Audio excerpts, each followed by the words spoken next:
Hello everyone, very good morning to all of you. इस video का आप काफी दिनों से इंतजार कर रहे थे, स्टैटिस्टिक्स की कंप्लीट रिवीजन, जिससे आप आपके एग्जाम में क्वेश्चंस को इजीली आइडेंटिफाई भी कर पाएं और आपके एग्जाम में सारे क्वेश्चंस इजीली अटेम्प्ट भी हो जाएं। तो हमारी आज की इस क्लास में पूरे के पूरे स्टैटिस्टिक्स का रिवीजन होगा, जिसमें डिस्क्रिप्टिव स्टैटिस्टिक्स और इन्फ्लुएंशियल स्टैटिस्टिक्स के पार्ट्स कंप्लीट करेंगे हम रिवीजन में। और पूरी जर्नी हमारी ऑब्जेक्टिव क्वेश्चंस के रहने वाली है। तो बिना देरी करे सबसे पहले क्वेश्चन पर अब हम आते हैं। मैं आपको थोड़ा थोड़ा एक्सप्लेन करते हुए भी चलूंगा, ठीक है? तो ध्यान से समझना है आपको। An observed set of the population that has been selected for analysis is called। Influential statistics का ये क्वेश्चन है और क्वेश्चन का जो आंसर होगा वो क्या होगा।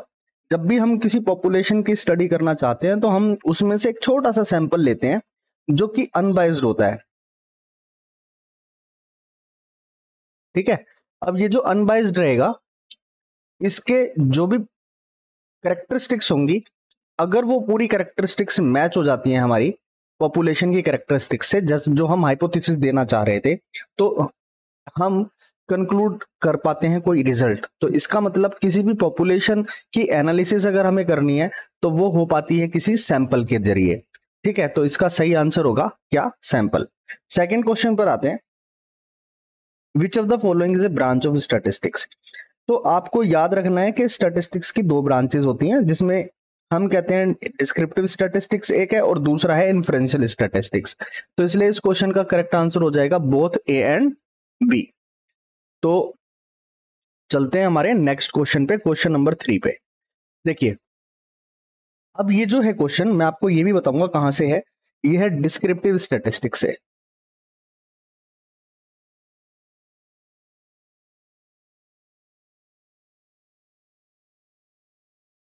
ठीक है, तो डिस्क्रिप्टिव स्टैटिस्टिक्स का ये क्वेश्चन है।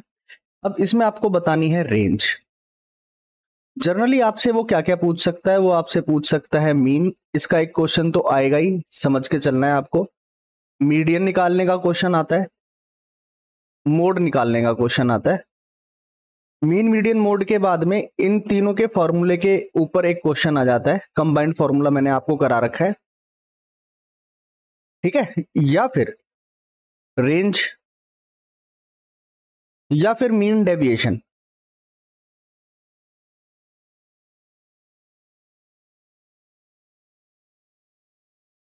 इन पे क्वेश्चन आपको देखने को मिलेगा। ये जो क्वेश्चन है आपका, इसमें आपको बताना है कि रेंज क्या होगी। अब रेंज के लिए करते क्या है, हम पूरे गिवन डेटा सेट को अरेंज करते हैं, ठीक है? और हम ये देखते हैं उसमें कि सबसे हाईएस्ट वैल्यू क्या है, उसको मैक्सिमम वैल्यू कहेंगे। फिर हम देखेंगे मिनिमम वैल्यू क्या है, उसको सब्ट्रैक्ट कर देंगे मैक्सिमम में से। तो जो सबसे बड़ी वैल्यू है 99 है, उससे छोटी 17 है, सब्ट्रैक्शन किया तो कितना आया? 82। तो करेक्ट आंसर हो जाएगा क्वेश्चन नंबर 3 का सही ऑप्शन होगा 2, ठीक है? तो पहले सबसे हाईएस्ट देख लेना, फिर उसके बाद लोएस्ट देख लेना और घटा देना, रेंज पता लग जाएगी आपको। चलिए नेक्स्ट क्वेश्चन पर आते हैं। अब नेक्स्ट क्वेश्चन नंबर 4 होना चाहिए हमारे पास में। ये हम थोड़ा आगे आ गए अपनी स्लाइड पे। चलिए, फोर्थ क्वेश्चन है, what is the median of the given set. अगर हमें मीडियन बताना है तो मीडियन के लिए हम क्या करेंगे? अरेंज करेंगे सबसे पहले दो दो, और ऊपर काटते हुए भी चलना है, ठीक है? 3, उसके बाद 4, 5, 6, 6, उसके बाद 8, 9 और 9, क्योंकि 9 दो बार है। आप यहां से n देखेंगे कि आपकी टोटल नंबर ऑफ वैल्यूज कितनी आपको गिवन है, डेटा सेट में कितने सेट हमें वैल्यू मिली हुई है। 1, 2, 3, 4, 5, 6, 7, 8, 9, 10, ठीक है? तो टोटल वैल्यूज आप गिन लेंगे, जितना भी होएगी तो ऑब्वियसली या तो वो इवन होगा या ओड होगा। ओड की कंडीशन में जो मिडिल नंबर होएगा वही आपका क्या हो जाएगा? मीडियन हो जाएगा। फिलहाल अभी ये 10 है, तो आप क्या करना, 4 शुरू की टर्म छोड़ देना, 4 लास्ट की टर्म छोड़ देना, बीच का जो दो वैल्यू मिली है आपको उनका एवरेज निकाल देना। आपके एग्जाम के लिए बता रहा हूं मैं, ठीक है? इस तरीके से आप कर लेना। आगे चलेंगे तो और आपको इससे बेहतरीन क्वेश्चन देखने को मिलेगा। अब देखो नेक्स्ट क्वेश्चन मैंने लिया है, ये नॉर्मल वेरिएबल पे है, नॉर्मल रैंडम वेरिएबल है। थोड़ा स्क्रीन जूम कर लेना, या मैं इस क्वेश्चन को थोड़ा सा क्या करता हूँ, इसको जूम करने की कोशिश करते हैं, अगर होता है तो थोड़ा बड़ा कर देते हैं इसको।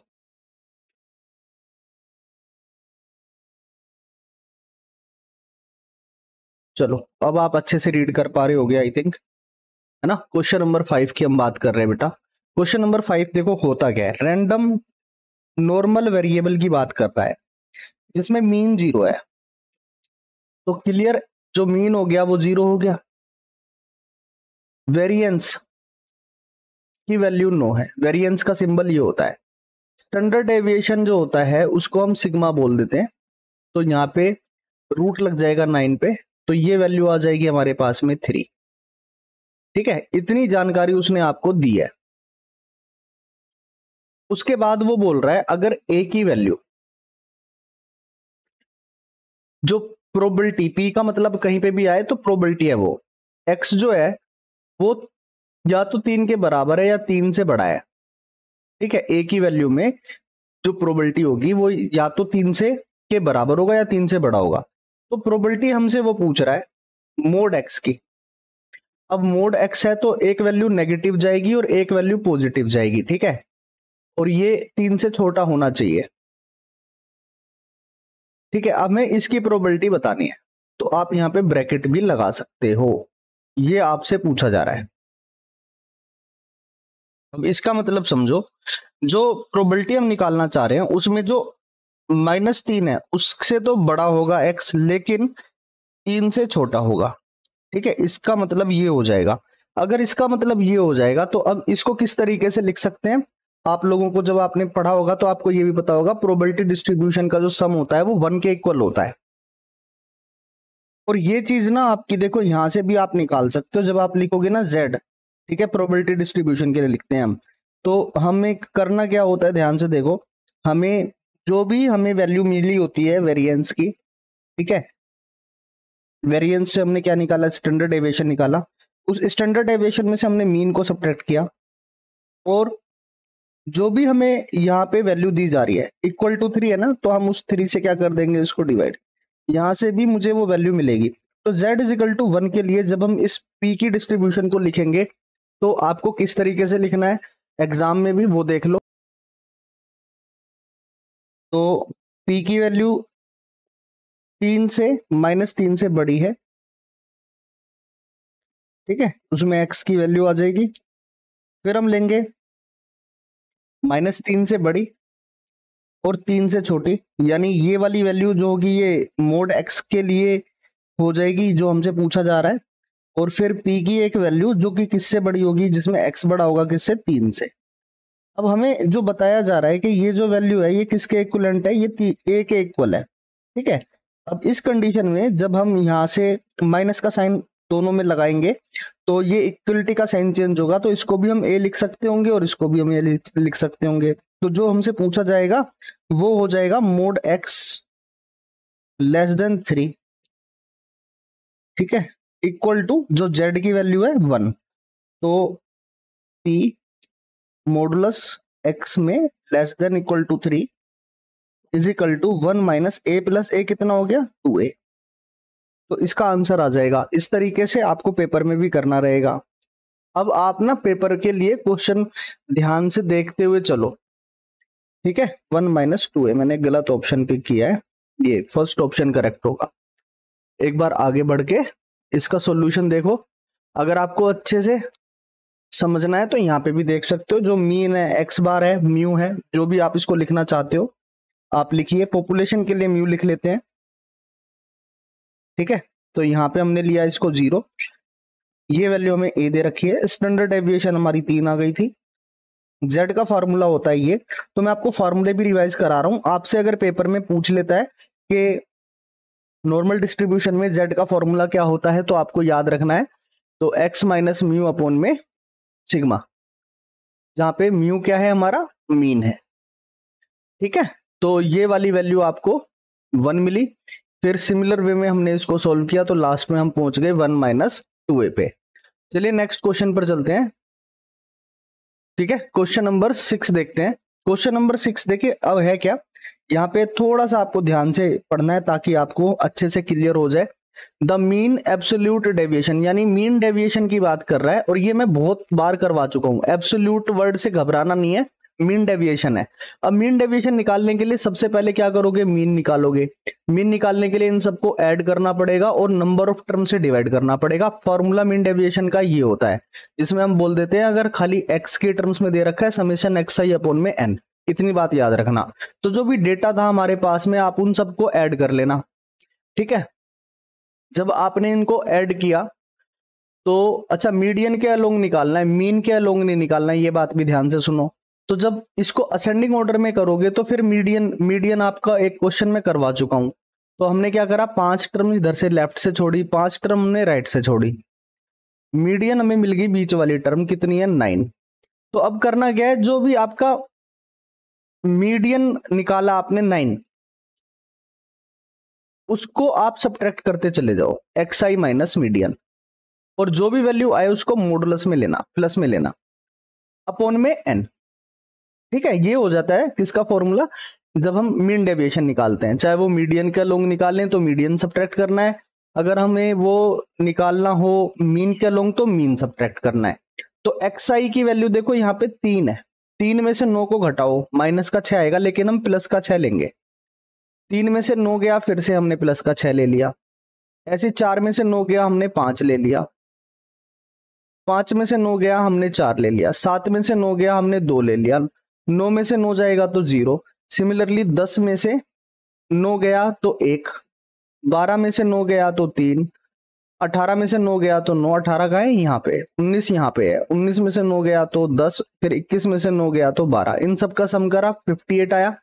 नंबर ऑफ टर्म टोटल 11 है, डिवाइड किया 5.27 आ गया। तो आपको ये जो लिखवाया मैंने यहाँ पे, मैंने पूरा सोल्व नहीं कराया, बस एक ओवरव्यू दिया है आपको, ठीक है। तो इससे आपको याद रखना है क्या, मीन डेविएशन। मीन डेविएशन का कोई भी क्वेश्चन आएगा तो आपको इसी तरीके से कर लेना है पेपर में। तो बिना देरी करे चलते हैं हमारे नेक्स्ट क्वेश्चन पे। और शायद ये आपको किसी वजह से दिख नहीं पाया, मे बी स्क्रीन कट गई होगी, थोड़ा सा इसको करेक्ट कर देता हूं। अभी ठीक है क्या, मुझे बताओ। हाँ अभी ठीक है। तो यहां तक की कहानी में कोई समस्या होनी नहीं चाहिए आप लोगों को। 6 क्वेश्चन हम डिस्कस कर चुके हैं। चलिए क्वेश्चन नंबर 7 पर आते हैं। अगर हम किसी एक if in 8 throw of a dice, एक डाइस को अगर हम 8 बार थ्रो करें, ठीक है, 5 और 6 इज कंसिडर्ड एज सक्सेस। 5 आएगा तो हमें कामयाबी मिलेगी, 6 आएगा तो हमें कामयाबी मिलेगी। 8 बार हमने डाइस को फेंका है, ठीक है। तो स्टैंडर्ड डेविएशन क्या होगा, ऐसा क्वेश्चन आ सकता है, बहुत इंपॉर्टेंट है ये। तो ये प्रोबेबिलिटी डिस्ट्रीब्यूशन का क्वेश्चन है, जिसमें हम बाइनोमियल डिस्ट्रीब्यूशन के थ्रू हम करते हैं इसको, ठीक है। जहां पे अभी हमने लास्ट क्लास में बाइनोमियल बताया भी था, जहां पे एन की वैल्यू स्पेसिफिक होती है और हमें पता होता है ये ऑपरेशन कितनी बार किया जा रहा है। तो इसका फॉर्मूला यही है, इसको याद रख लेना है। फॉर्मूले का ओवरव्यू करा रहा हूं क्योंकि ये रिवीजन क्लास है। एन सी के पी की पावर के और क्यू की पावर एन माइनस के, ठीक है। एन क्या है, number of observation, P probability है सक्सेस की और क्यू प्रोबेबिलिटी है फेलियर की। तो आपको इतना अच्छे से समझना होगा। मीन ऑफ डिस्ट्रीब्यूशन को हम क्या लिख देते हैं, मीन क्या होता है, म्यू। मीन को म्यू से लिखते हैं, जिसकी वैल्यू एन और पी होती है।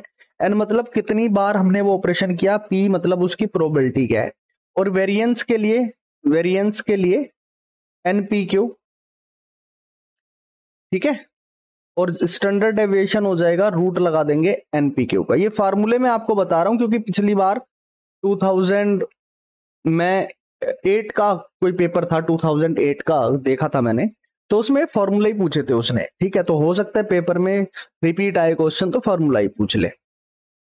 अब देखिए यहां पे एन की वैल्यू क्लियर हो गई आप लोगों को, 8 है। सक्सेस मिलने की प्रोबेबिलिटी क्या है, 5 आएगा तो सक्सेस मिलेगी, 6 आएगी तो 5 अगर आएगा, एक बार आपने डाइस फेंक तो 5 आने की प्रोबेबिलिटी क्या होती है 1/6, 6 आने की प्रोबेबिलिटी क्या होती है 1/6। अब और की कंडीशन के लिए हमने इसको जोड़ दिया, ये आ जाएगा कितना, 2/6 का मतलब हो गया 1/3। ये सक्सेस की प्रोबेबिलिटी हो गई। अगर ये सक्सेस की प्रोबेबिलिटी हो गई तो फेलियर की क्या हो जाएगी, तो फेलियर की हो जाएगी 2/3। अब आपसे जो भी पूछा जाएगा आप वो बता सकते हो। मान लो कि वो प्रोबेबिलिटी डिस्ट्रीब्यूशन पूछ लेता है कि प्रोबेबिलिटी बताओ, ठीक है, तो यहां वो लिख के देगा कि एटलीस्ट 2-3 बार आपको 5 मिला, एटलीस्ट 4 बार आपको क्या बोलते हैं 6 मिला, ऐसा कुछ लिख के देगा तो प्रोबेबिलिटी निकल जाएगी। इसके अलावा देखो क्या क्या निकल सकता है, इसके अलावा मीन तो निकल ही सकता है। भाई एन की वैल्यू 8 है और पास होने की, सक्सेस पाने की प्रोबेबिलिटी 8/3 हो जाएगी, है ना, मीन हो गया ये प्रोबेबिलिटी नहीं है, मीन है। Variance NPQ 8 1/3 into 2/3 16/9। ऐसे ही वेरिएंस अगर निकल गया तो स्टैंडर्ड डेविएशन भी आ सकती है। स्टैंडर्ड डेविएशन के लिए इस पे रूट लगाना है, खाली 4/3 आ जाएगा, है ना। आई थिंक आपको सारी कहानी यहाँ पे मैंने लिख के भी दे दी है, एक बार रीड करेंगे तो थोड़ा क्लियरिटी आ जाएगी, एग्जाम में क्वेश्चन आएगा तो कर पाएंगे। चलिए 8th क्वेश्चन पर आते हैं, और ये विजिबल होना चाहिए क्वेश्चन आप लोगों को, बिल्कुल ये क्वेश्चन आप लोगों को विजिबल है। तो क्वेश्चन पढ़िए, mean deviation from the median. Mean deviation का अभी अभी थोड़ी देर पहले मैंने आपको बताया था, मीडियन क्या लोग निकालना है, लेकिन अब इसको आप ऐसे समझना, एक्स आई और एफ आई दे रखा है, ठीक है। जब एक्स आई एफ आई होता है तो उस कंडीशन में किस तरीके से निकालना होता है, तो आपको देखो सीरियल नंबर दे रखे हैं, तो सीरियल नंबर को आप नेग्लेक्ट कर सकते हो, इसको एक्स आई को नेग्लेक्ट कर सकते हो। तब उस कंडीशन में ना आपको एफ आई ना होके ये पूरा का पूरा एक्स आई हो जाएगा। अगर यहाँ पे सीरियल नंबर की जगह पे मैं लिख देता स्टूडेंट्स, तो ये एक्स आई हो जाता और नीचे वाला डेटा मार्क्स उसका एफ आई हो जाते। तो थोड़ा सा ये चीज आपको समझनी होगी, वही तरीके से करना है। सबसे पहले इसको अरेंज कर लेना, चाहे असेंडिंग ऑर्डर में कर लो चाहे डिसेंडिंग ऑर्डर में। तो इन्होंने यहाँ पे डिसेंडिंग ऑर्डर में हमने यहाँ पे लिख दिया है, तो डिसेंडिंग ऑर्डर में लिखने पे सबसे पहले गिनो कितनी टर्म है, 1 2 3 4 5 6 7 8 9, तो 4 शुरू की छोड़ दो, 4 लास्ट की छोड़ दो, 49 जो होगा वो क्या हो जाएगा आपका, मीडियन हो जाएगा। एन की वैल्यू 9 है क्योंकि। अब डेविएशन निकालने के लिए हर एक वैल्यू को 49 से सब्ट्रैक्ट करो और पॉजिटिव वैल्यूज लिख लेना, जैसे 68 में से 49, 66 में से 49, 59 में से 49, 54 में से 49, 49 में से 49, 41 में से 49, 38 में से 49 एंड सो ऑन।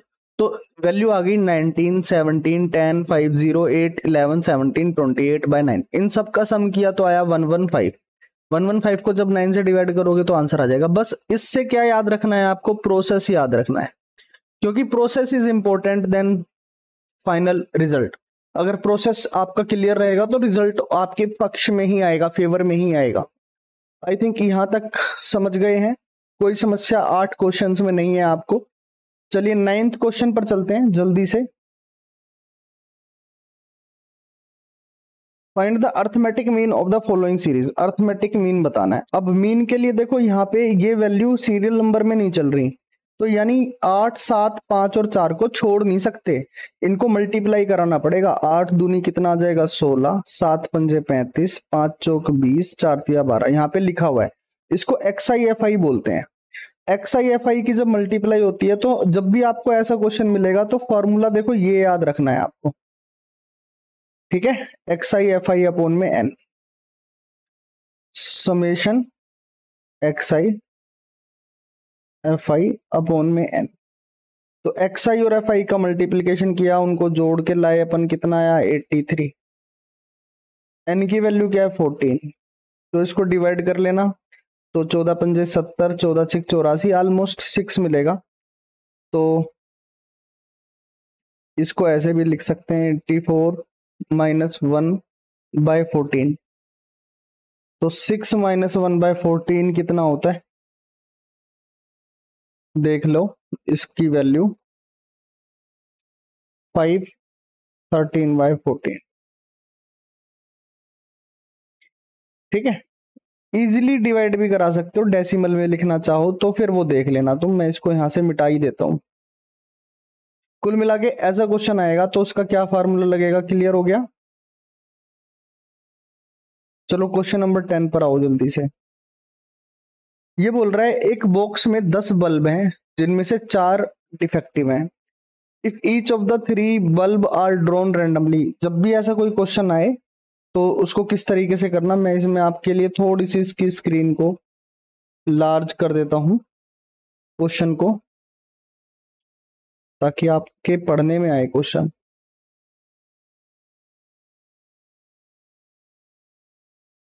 ठीक है, आने को ये क्वेश्चन आ सकता है एग्जाम में, इस तरीके का क्वेश्चन आपको मिल सकता है। एक बॉक्स में 10 बल्ब हैं जिनमें से 4 डिफेक्टिव हैं। अब ये जो 4 डिफेक्टिव हैं ये डिस्टिंक्ट चीज बता दी इसने, बाइनोमियल में चला गया ये क्वेश्चन, ठीक है, क्योंकि ये चीज हमें क्लियरली पता है। अब इन 4 में से 3 को हमने निकाला और रैंडमली निकाल रहे हैं, रिप्लेस नहीं कर रहे, हमें ये बताना है प्रोबेबिलिटी के तीनों बल्ब कैसे हैं, डिफेक्टिव हैं, तीनों के तीनों ही खराब है। देखो भाई बहुत आसान है, तो जब भी ऐसा कोई क्वेश्चन आए ना तो एक ही बात याद रखना, बहुत ही आसान तरीके से समझा रहा हूं, पेपर में कर लेना।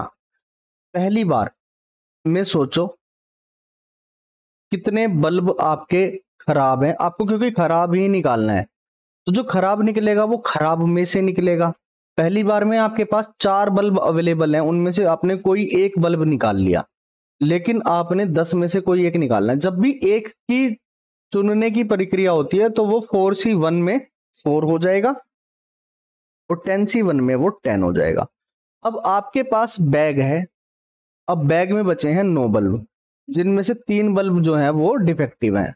तो जब सेकंड बार आप निकालोगे तो सेकंड टाइम में आप खराब वाला ही चुनोगे, तो 3 में से एक निकलेगा तो 3 हो गया और 9 में से एक निकलेगा तो वो 9 हो गया। अब 2 बल्ब बाहर आ चुके हैं, तो थर्ड बार में जब आप निकालोगे तो आपके पास अब 2 ही खराब बल्ब बच रहे हैं, उनमें से कोई एक निकालोगे तो 2, और जो 8 बच रहे हैं बैग में उनमें से कोई आपने क्योंकि एक निकाला है तो 2/8।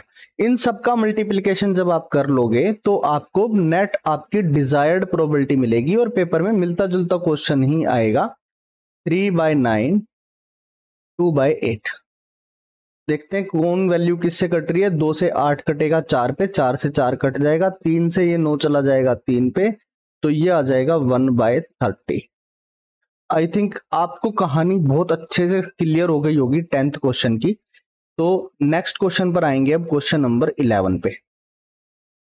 देखो भाई 11th क्वेश्चन भी मैं आपके लिए थोड़ा सा जूम कर देता हूं, बड़ा कर देता हूं, ताकि आप एटलीस्ट उसको कर पाओ। अपन इसको Ctrl+A करके, अब ये शायद रीडिंग में आपके आ गया होगा। अब ध्यान से देखना क्वेश्चन क्या कह रहा है। क्वेश्चन कह रहा है कि अगर एक बॉक्स में 10 आइटम है जिनमें से 3 डिफेक्टिव हैं, तो डिफेक्टिव की कंडीशन पता लग गई आपको, एग्जैक्टली कितने डिफेक्टिव हैं, 3। अब आपने 4 निकाले, और जब 4 निकालोगे तो ऑब्वियसली एक तो ऐसा होगा ही होगा कम से कम कि वो डिफेक्टिव नहीं होगा। अरे हाँ है ना। अब यहाँ पे प्रोबेबिलिटी वर्ड आना चाहिए पेपर में, at least 2 of the 4 are defective. तो क्या हो सकता है, एटलीस्ट बोलने की वजह से हम ये कह सकते हैं कि 3 के 3 डिफेक्टिव हैं,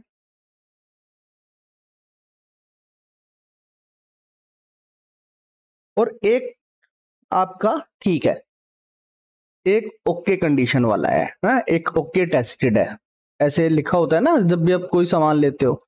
तो एक चीज बताओ, जब कोई डिफेक्टिव आइटम आप निकालोगे तो वो किस में से निकलेगा, जरा मुझे बताओ। वो निकलेगा डिफेक्टिव में से, यानी 3 में से तीनों के तीनों डिफेक्टिव निकाल दिए।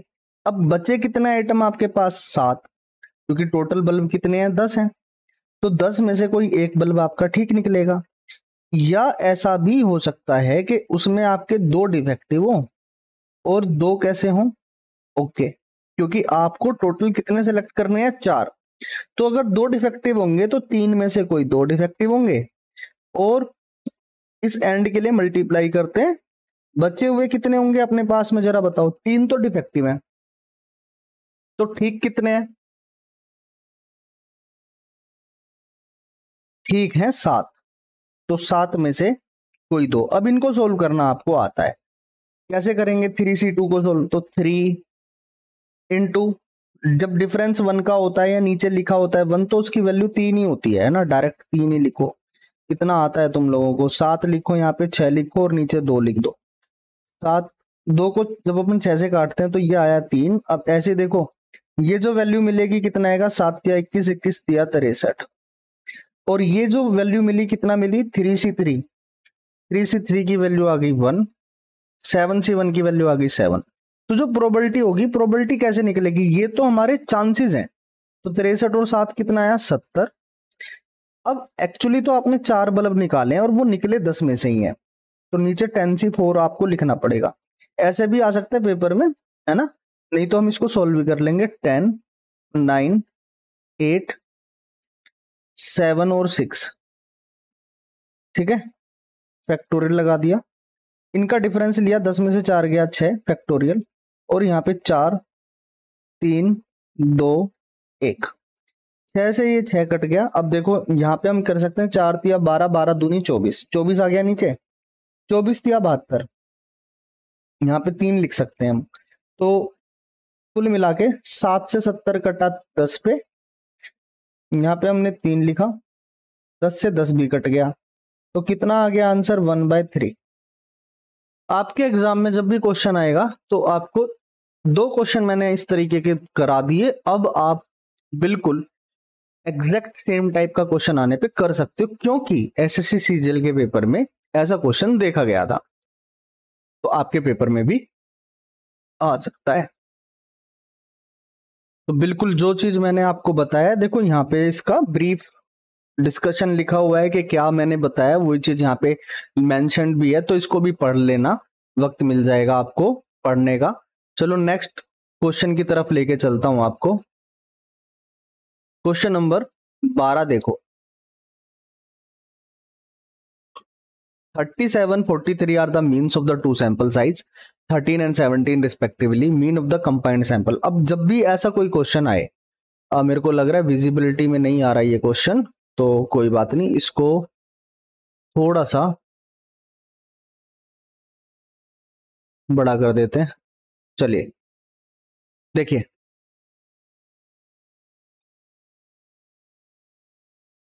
बातचीत को सिंपल रखेंगे, है ना, बहुत ही सिंपल तरीके से समझना है।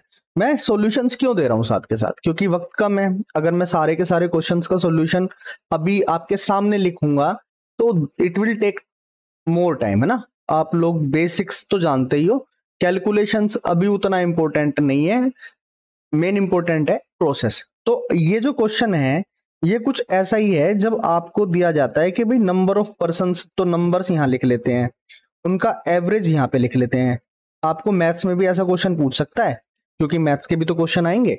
तो नंबर्स क्या है? Sample size. हमेशा याद रखना, जो नंबर्स होता है वो सैंपल साइज होता है। तो 13 और 17 दोनों ये कट नहीं सकते। लेट से अगर ये कट जाते तो हम क्या करते हैं, इसको काट सकते थे। अब टोटल अगर करना होगा तो इनका सम कितना आया? 30। अब 13 का एवरेज 37 है और 17 का एवरेज 43 है। कैसे 30 का एवरेज निकलेगा? जब इसकी मल्टीप्लाई इससे करोगे।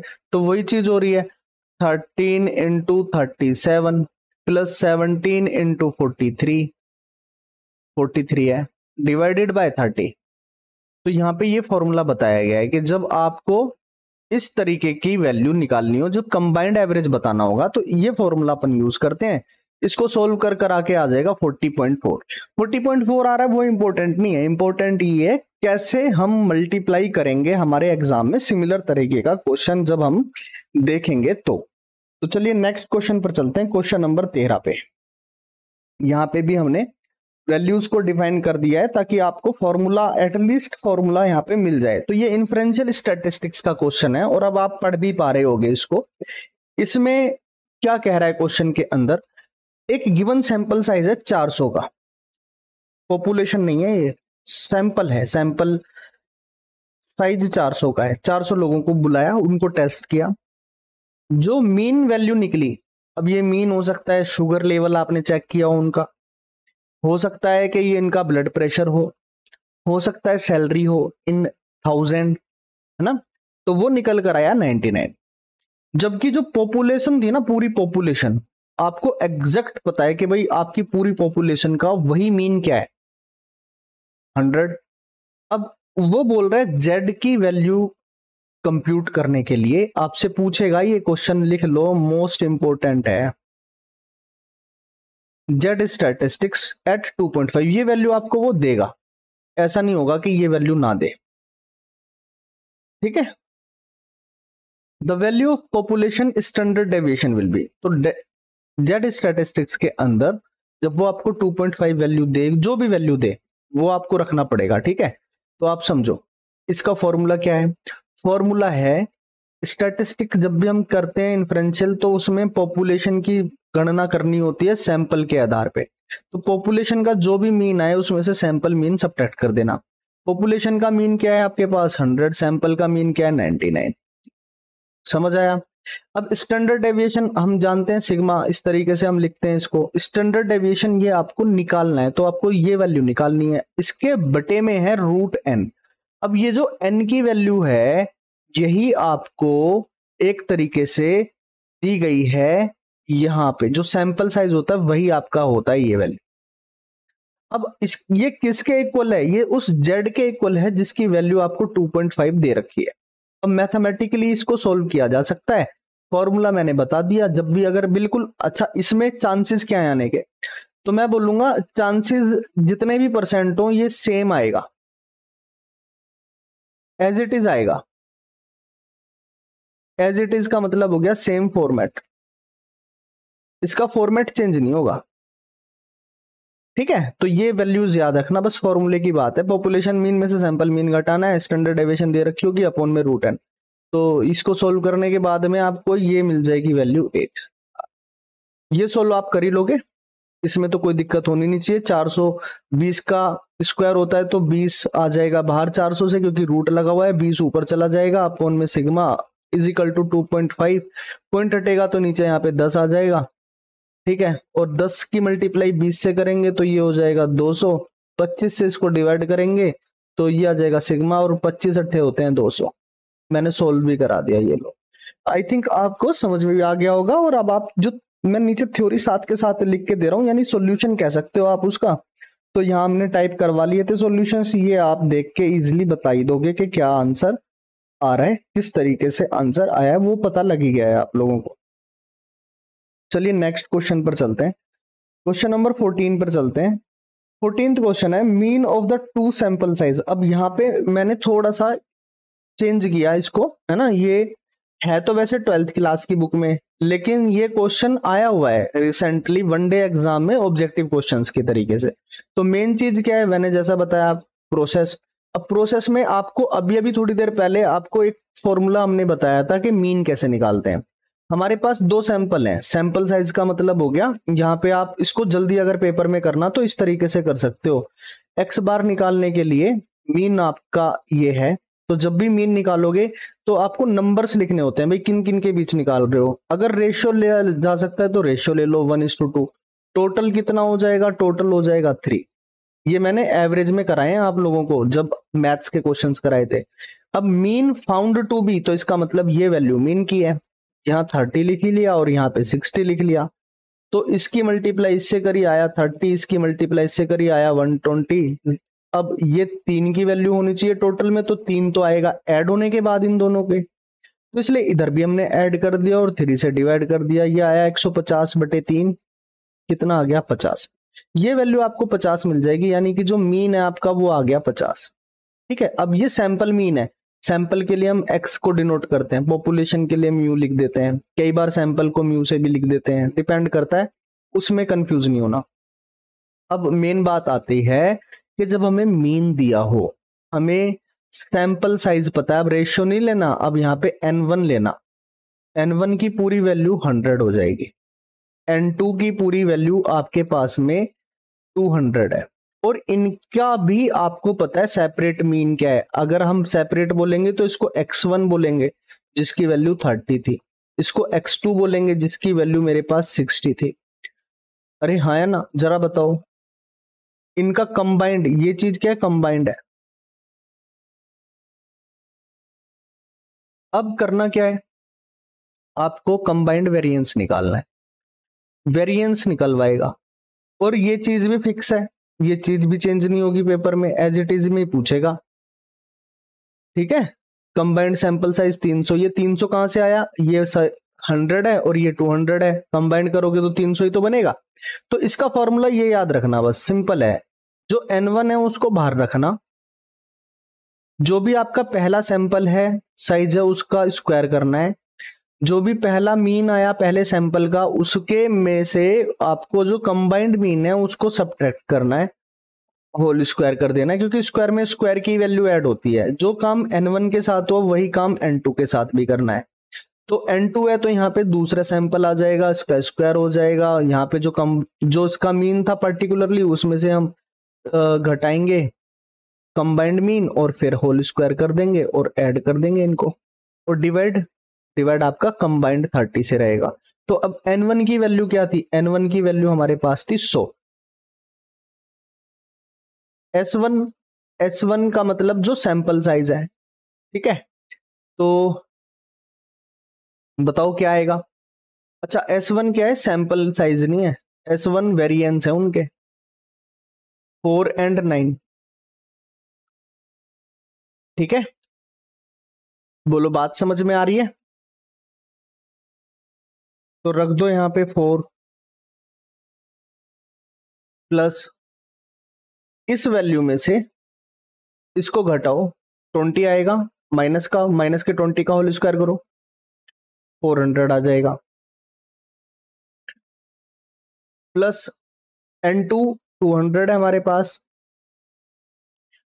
अब जो उसका स्टैंडर्ड डेविएशन का स्क्वायर करना हो या वेरिएंस का स्क्वायर करना हो, है ना, वेरिएंस को ले लेंगे या फिर स्टैंडर्ड डेविएशन का स्क्वायर कर लेंगे। वेरिएंस की वैल्यू कितनी है, 9 प्लस ये जो दूसरी वैल्यू थी 60, 60 में से 50 गया, 10, 10 का स्क्वायर आया 100 और डिवाइड में 30। इसको सोल्व कर लेना और आंसर आप लोगों का आ जाएगा। ये हो जाएगा 404 मल्टीप्लाई में 100, ये हो जाएगा 109 मल्टीप्लाई में 200, और after solving this you will get your answer. जैसा मैंने अभी बताया ये वैल्यू ये हो जाएगी। थोड़ा सा इसको भी जूम कर देते हैं, पढ़ने में आपको आसानी हो जाएगी।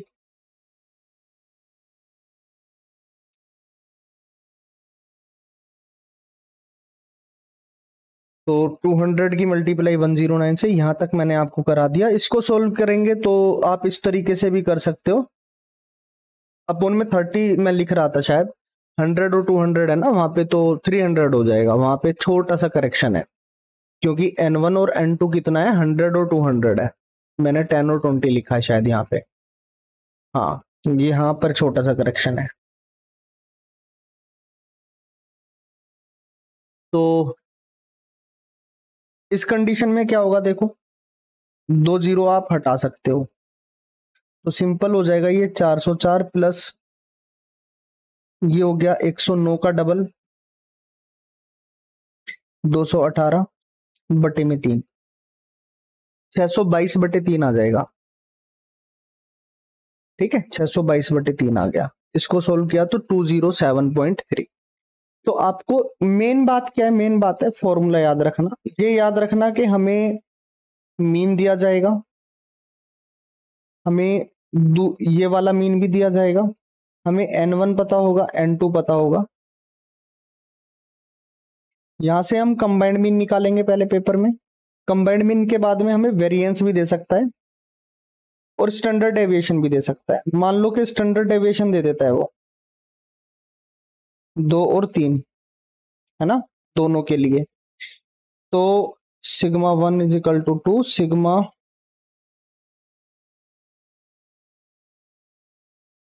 2 इज इक्वल टू 3। तो फिर आप क्या करना है, यहाँ पे वेरिएंस निकाल लेना, क्योंकि वेरिएंस को यहाँ पे एस बोला गया और उसी का स्क्वायर करना है।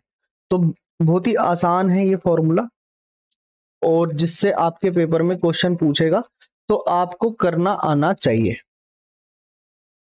इतना समझ आ गया होगा आई थिंक आप लोगों को। चलिए नेक्स्ट क्वेश्चन पर चलते हैं। बहुत ही ज्यादा इंपॉर्टेंट क्वेश्चन है और इस पे बेस्ड क्वेश्चन एसएससी सीजीएल 7 तारीख की शिफ्ट में पूछा गया था। मैं प्रीलिम्स की बात कर रहा हूं और मेंस में भी आया है बिल्कुल सेम, लेकिन उसमें वैल्यू है और सेम तरह का क्वेश्चन पूछा गया है यूपीएससी ने भी और एसएससी के जेएसओ के पेपर में भी आया हुआ है। अब मैंने आपको जो दिया है क्वेश्चन, इसमें बहुत ही इंपॉर्टेंट तरीके से ध्यान से सुन लेना और समझ लेना। ये बोल रहा है सिग्मा स्टैंडर्ड डेविएशन को रिप्रेजेंट करेगा। हम भी यही जानते हैं भी सिग्मा को हम स्टैंडर्ड डेविएशन कहते हैं। सिग्मा स्क्वायर वेरिएंस होता है, ठीक है। अब ये बोल रहा है गिवन सीरीज उसने दी नहीं है। अब ईच ऑब्जर्वेशन में अगर हम एक कांस्टेंट के ऐड कर दें तो स्टैंडर्ड डेविएशन क्या बनेगा, नई सीरीज का। यानी कोई हमारे पास सीरीज है, हमारे पास नंबर्स हैं n1 n2 n3 up to n10, 10 number है। इनका जो भी स्टैंडर्ड डेविएशन है अगर वो सिग्मा है और वो के ऐड करवा ले पहले नंबर में, दूसरे नंबर में भी के ऐड करवा दे,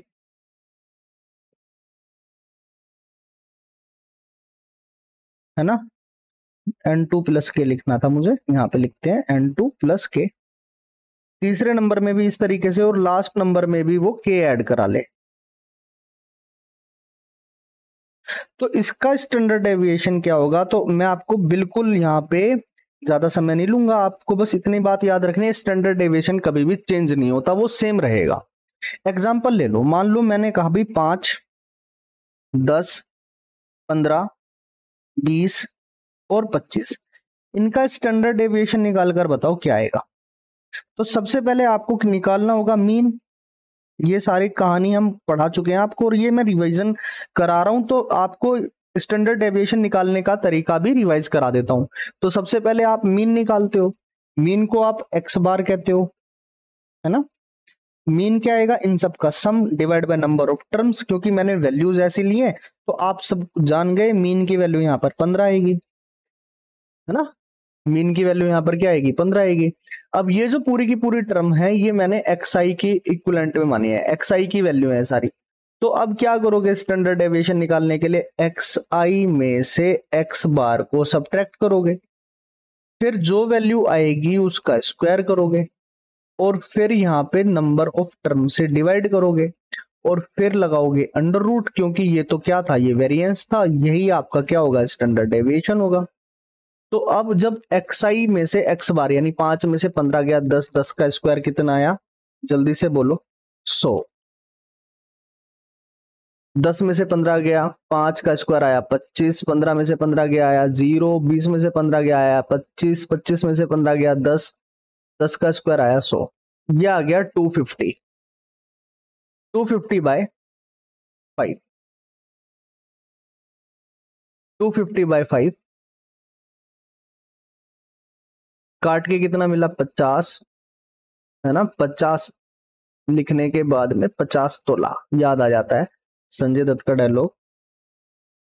5√2 हम इसको लिख सकते हैं। अब आप इसमें ना कुछ भी आप ऐड कर लो चाहे सब्ट्रैक्ट कर लो।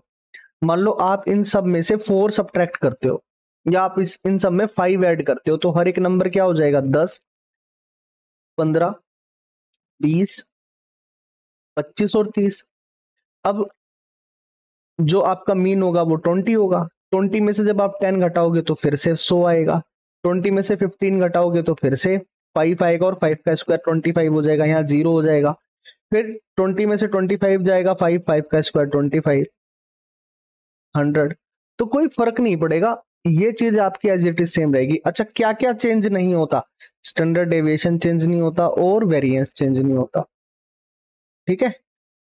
अब किसी भी नंबर में अगर हम के जोड़ दें तो उसका एवरेज जो होता है उसमें भी उतना ही जुड़ जाएगा या घट जाएगा।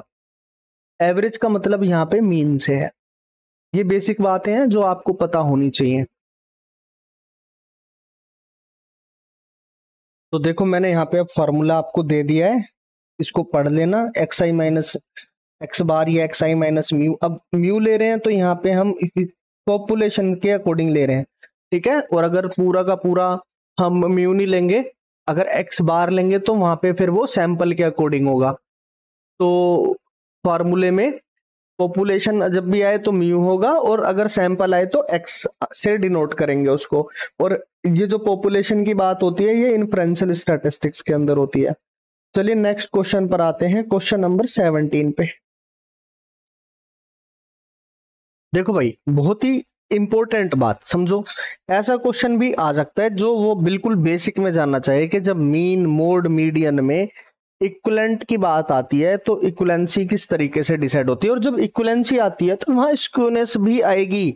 अगर इक्विवेलेंट नहीं हुए मान लीजिए मीन मीडियन मोड, तो जब आप उसको प्लॉट करोगे ना तो वो स्क्यूड हो जाएंगे, तो स्क्यूनेस की तरफ हम चले जाएंगे। तो इस क्वेश्चन के साथ में आपको ये तो समझ में आएगा ही कि मीन मोड मीडियन कैसे निकालते हैं, इक्वल होता है तो क्या होता है। साथ में हम ये भी समझेंगे कि जब हम इनको इक्वेट नहीं कर पाते हैं, मीन की वैल्यू बड़ी आती है, मोड वैल्यू उससे छोटी होती है, उससे छोटा मीडियन होता है, या मीन से जो है वो बड़ा मोड हो जाता है, तो उस कंडीशन में जब स्क्यूनेस आएगा, प्लेटोक्रूटिक होगा, वो सारी बातें जो हमने पढ़ा रखी थी वो आप धीरे धीरे फिर रिवीजन मोड में यहाँ से आप सीखोगे।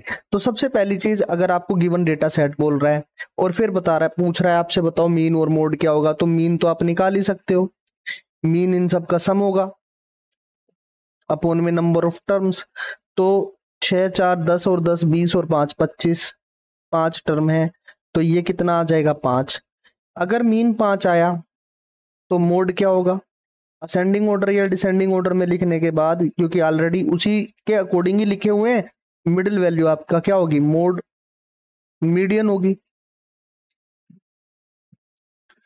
मीडियन 5 हो गया। अच्छा, मोड क्या होगा, जो वैल्यू ज्यादा बार रिपीट हुई है, तो मोड 4 होगा और 6 दोनों होंगे।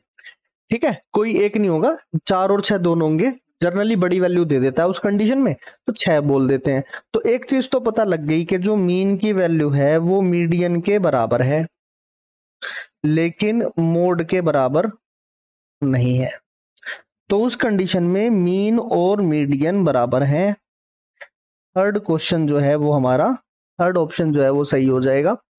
मीन और मीडियन दोनों मोड से 4 वैल्यू से बड़े हैं और 6 वैल्यू से छोटे हैं। ठीक है, आई थिंक यहां तक की कहानी एकदम क्लियर हो जानी चाहिए आप लोगों को।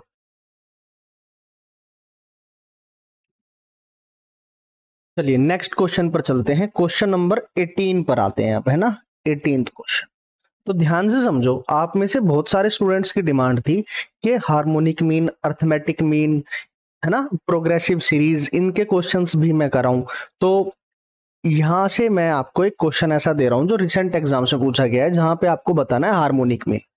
अब हार्मोनिक मीन का मतलब हुआ कि आपके पास कितने नंबर्स हैं वो देखो, 1 अपॉन में फर्स्ट नंबर, 1 अपॉन में सेकेंड नंबर, 1 अपॉन में थर्ड नंबर, और जितने भी नंबर दे रखे हैं ना 1 अपॉन में एक्सन।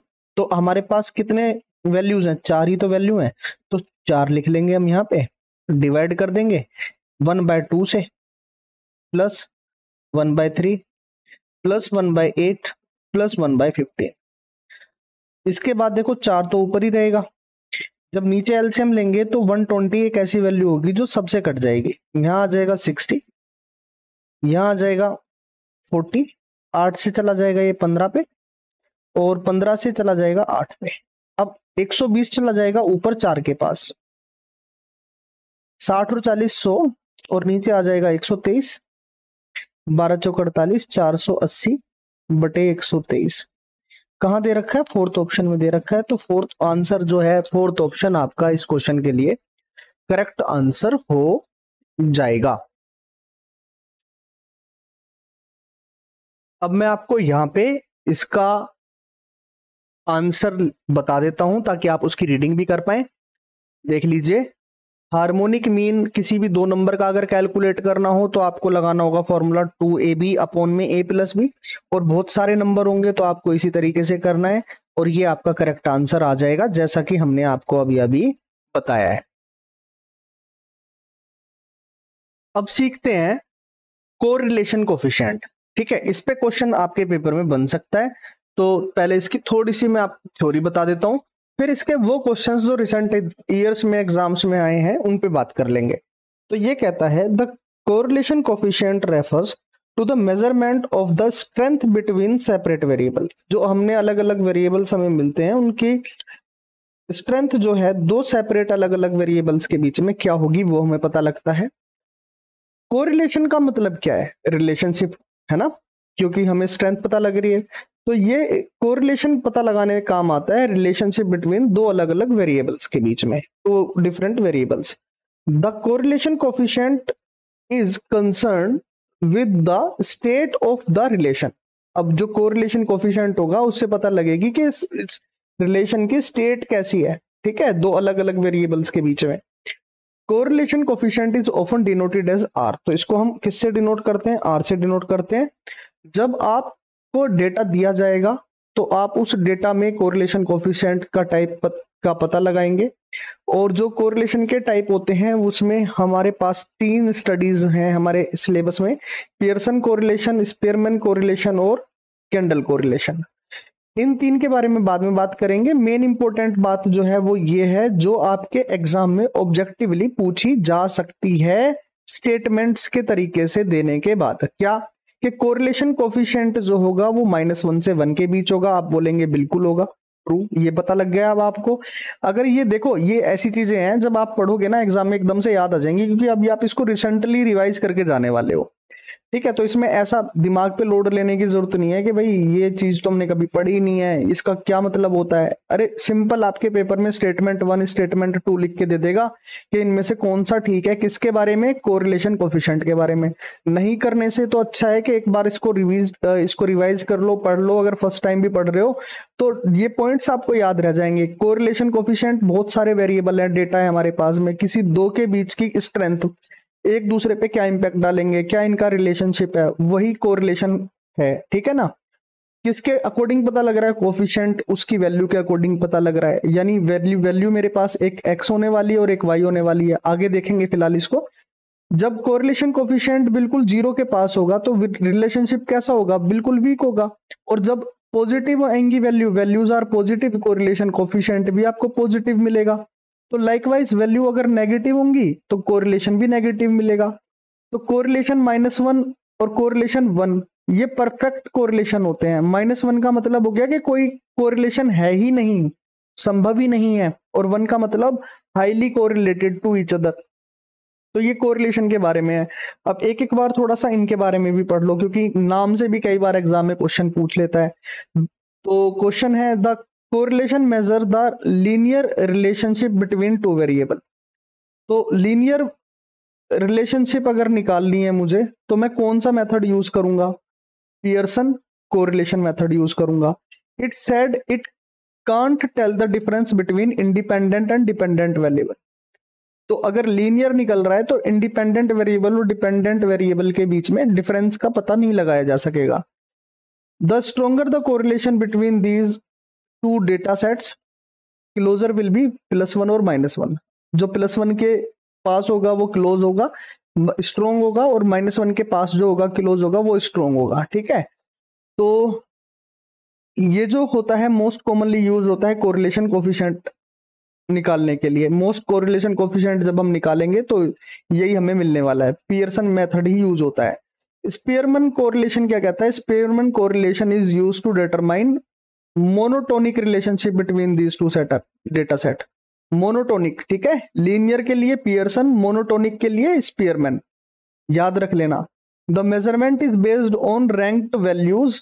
आपने रैंक निकालना सीख रखा है, परसेंटाइल रैंक, ये सब जो आपने निकाले थे याद होगा आप लोगों को। तो रैंक की वैल्यू के अकॉर्डिंग करते हैं, ठीक है। अब रैंक के अकॉर्डिंग करेंगे तो हम किस तरीके से कर रहे होंगे? skewed ordinal values rather than one that have been normally distributed, ठीक है। आई थिंक आपको समझ में आ रहा होगा। फिर है हमारे पास में केंडल कोरिलेशन। केंडल कोरिलेशन जो होता है वो मेजर करता है dependence between the two data sets. As you begin to understand the correlation coefficient, it's important to consider meaning of the such values. जब आप कोफिशिएंट निकालना सीख जाएंगे तो ये वैल्यूज आपको पता होनी चाहिए कि -1 से 1 होगा और -1 और 1 स्ट्रॉन्गर होंगे, 1 और -1 के जितना ज्यादा क्लोज होगा उतना ही कोरिलेशन स्ट्रॉन्ग होगा। अगर कोरिलेशन हमारे पास डेटा सेट की वैल्यू पॉजिटिव है तो कोरिलेशन भी पॉजिटिव होगा, डेटा सेट की वैल्यू नेगेटिव है तो कोरिलेशन भी नेगेटिव होगा।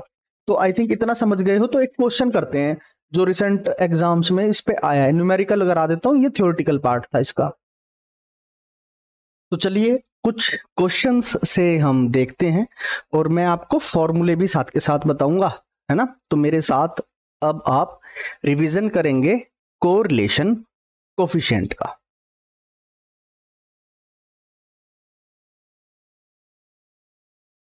तो पहला जो क्वेश्चन है यानी हमारा क्वेश्चन नंबर 19 जो है वो है कोरिलेशन कोफिशिएंट। हमें बताया गया है दो वेरिएबल हैं x और y, और कोरिलेशन कोफिशिएंट को हम r से डिनोट करते हैं क्योंकि, तो मैं यहाँ पे r इज इक्वल टू 0.4 लिख सकता हूँ। अगर हमें कोरिलेशन कोफिशिएंट x और y का 0.4 पता है तो बताना है हमें correlation coefficient 2x and -y के बीच में क्या बनेगा, है ना। तो आपके पेपर में आप समझ तो गए होंगे कि क्वेश्चन अगर आएगा इससे रिलेटेड तो कुछ ऐसा ही आएगा। तो अब इसका आंसर कैसे निकालेंगे भाई? देखो बहुत ही बात सिंपल सी है, मैं आपके सामने क्या करने वाला हूं, इसका फॉर्मूला भी बताऊंगा, एक्सप्लेनेशन भी दूंगा और आपको जो कॉन्सेप्ट यूज हुआ है वो भी बताऊंगा। तो कॉन्सेप्ट क्या है? कॉन्सेप्ट ये है कि आर जो है वो इंडिपेंडेंट है और ये केवल डिपेंड करता है कि वेरिएबल के साइन के ऊपर, ठीक है। तो कहने का मतलब सिंपल शब्दों में, अब जब भी हमने देखा कि जो आर की वैल्यू होगी वो लाई करेगी -1 से 1 के बीच, और वेरिएबल्स रिग्रेशन ग्राफ पे जब प्लॉट किए जाएंगे तो वहां पे जो स्लोप होगा वही क्या होता है, कोरिलेशन कोफिशिएंट होता है। तो अगर x और y का कोरिलेशन कोफिशिएंट 0.4 है तो जो कोफिशिएंट है वो इंडिपेंडेंट रहेगा और चेंज नहीं होगा, ठीक है। वेरिएबल्स पे डिपेंड करेगा लेकिन, तो यहां पर इस कंडीशन में ये चेंज नहीं होगा, और चेंज नहीं होगा तो इसका जो करेक्ट आंसर रहेगा वो रहेगा 0.4, यानी जो दे रखा है वही हमारा रहने वाला है। तो इसका सही आंसर हो जाएगा फर्स्ट ऑप्शन। यानी कि अगर आपके पेपर में कोई भी ऐसा क्वेश्चन आए जब वो x और y यहाँ पे लिख के दे रहा है और उसके साथ में वो यहाँ पे कोई भी ऐसी वैल्यू दे देता है, ठीक है, साइन पे डिपेंड करता है। तो अच्छा यहाँ पे मैंने एक छोटी सी मिस्टेक की है कि यहाँ पे साइन दोनों पॉजिटिव थे और यहाँ पे कैसे हो गए हैं, एक पॉजिटिव है और दूसरा नेगेटिव है, तो बस इसका साइन चेंज हो जाएगा, ठीक है। तो आपका जो करेक्ट आंसर होगा फिर वो होगा कौन सा ऑप्शन, फर्स्ट नहीं होगा, रेदर के अपना आंसर हो जाएगा थर्ड, ठीक है। इसको आप पढ़ भी सकते हैं। चलिए नेक्स्ट क्वेश्चन पर मैं आपके लेके चलता हूं, क्वेश्चन नंबर 20।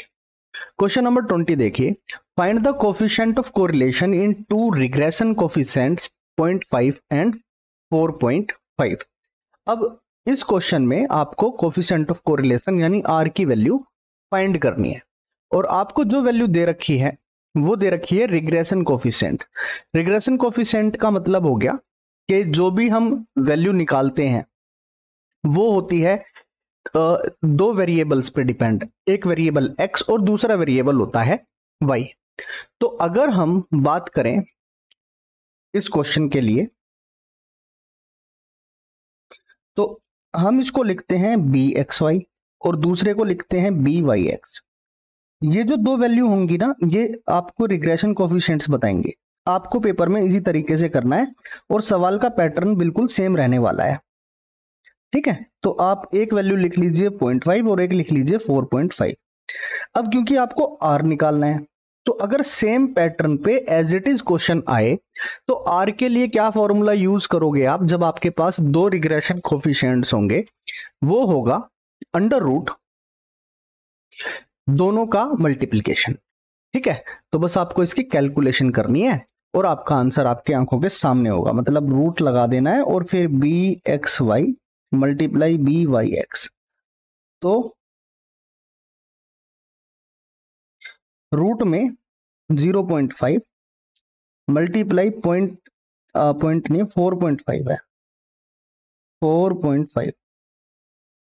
तो इसको हम ऐसे लिख सकते हैं 0.5 इंटू 0.5, इंटू 9, तो यहाँ से 9 से 3 और 0.5 दोनों ये बाहर आ जाएंगे और ये वैल्यू हो जाएगी 1.5।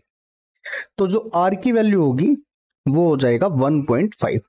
तो इतने आसान क्वेश्चंस इस पे होते हैं बेस्ड, जो आपके पेपर में जनरली पूछ लिए जाते हैं।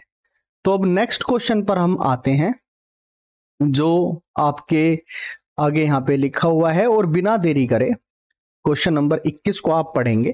क्वेश्चन नंबर 21 है, consider two exponentially distributed random variables X और वाई। दोनों एक्स और वाई एक्सपोनेंशियली डिस्ट्रीब्यूटेड है, दोनों का जो मीन है 0.5 है, और z जो है हमारे को दे रखा है x प्लस वाई। पहली बात तो पेपर में कुछ भी जब आप पढ़ोगे तो घबराना बिल्कुल भी नहीं है ना। तो सबसे पहले तो आपको घबराना नहीं है। वो जो डायलॉग था ना, किसका था? इमरान खान का, पाकिस्तान के जो प्रधानमंत्री थे, क्रिकेटर भी रहे। तो उसने एक बार क्या बोल दिया था, उसने बोला कि भाई आपको घबराना नहीं। ये हर एक कॉन्टेक्स्ट में ना ट्रू साबित होती है कहीं ना कहीं। तो सबसे पहले तो आपको क्वेश्चन को पूरा पढ़ना है कि क्वेश्चन के अंदर वो क्या कहना चाह रहा है। अब देखो यहाँ पे जो आर है, आप जानते हो कोरिलेशन कोफिशिएंट है ना। ये मैं आपको टाइप कराने लग रहा हूं। जैसे पिछला क्वेश्चन एक स्पेसिफिक टाइप है, एक बार पढ़ लो, अच्छे से देख लो। फिर ये क्वेश्चन एक स्पेसिफिक टाइप है, आपके पेपर में ये वैल्यू चेंज हो जाएगी, खाली x प्लस वाई की जगह कुछ और लिख के दे देगा। हो सकता है मीन की वैल्यू कुछ और आ जाए, लेकिन आर तो कोरिलेशन कोफिशिएंट ही रहेगा, है ना। Variance of z equal to 0। तो जो वेरिएंस है वो हमें कितना दे रखा है? 0 दे रखा है। अब वैल्यू बतानी है हमें आर की। जब भी ये क्वेश्चन इस तरीके का आपको देखने को मिले, जिसमें आपसे आर की वैल्यू पूछी जाए, आप तो उसके लिए आप क्या फॉर्मूला यूज करेंगे, मैं आपको बता रहा हूं। ध्यान से एक बार आपको अप्लाई करना है। आप यूज करेंगे covariance X Y divided bye